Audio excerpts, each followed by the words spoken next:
Днес ще говорим за лятото. Море, вълна и пясък. Плаж. Отивам на плаж. А нека да видим какво има там. Плажен чадър, шезлонг, хладилна чанта, спасител, чайка, пясъчен замък, кофичка и лопатка, формички за пясък и топка. Нека да надникнем и под водата.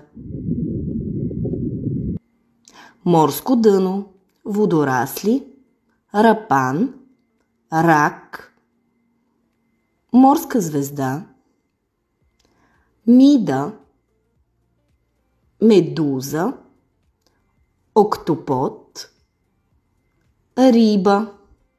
Ако ви е харесало, може да ни последвате.